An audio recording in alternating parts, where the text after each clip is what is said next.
Welcome to UBP TV. Is the consensus too optimistic? At the beginning of this year, everybody is positive on world growth and particularly on the US economy. Is it justified or not? Our answer is yes. Our forecast for the US growth has been revised up to 3.5%, being slightly above the consensus. Four main reasons to be positive. First, the consumption. Consumption was stronger than expected in the third and the fourth quarter, and many supports are now in place. Positive wealth effect, positive trend in housing, rising job offers, and lower unemployment rate. The 6.5 level of unemployment rate used by the Fed should be reached very quickly. Fiscal policy and public employment should also be less negative for households. And finally, household confidence is regaining after being hurt by the government shutdown. Second reason, the corporate sector. This sector is in a good shape. The earnings season is in line with expectations. Guidances are cautious, but margins are still close to top historic level.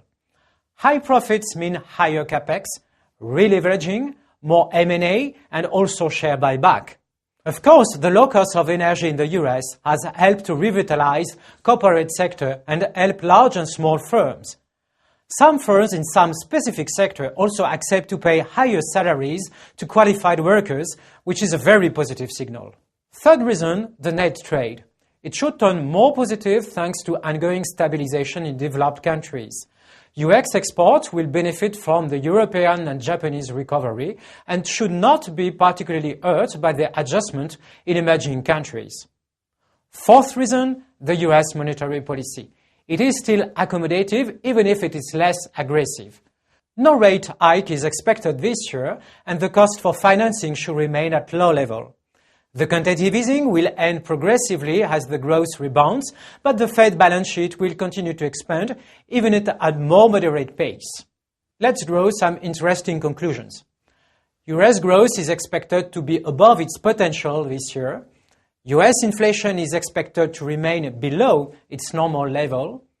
US growth should lead the G7 recovery.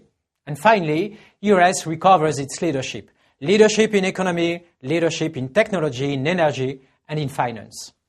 If we are right, these factors should support a real new positive and sustainable economic cycle. Thank you, and see you soon on UBP TV.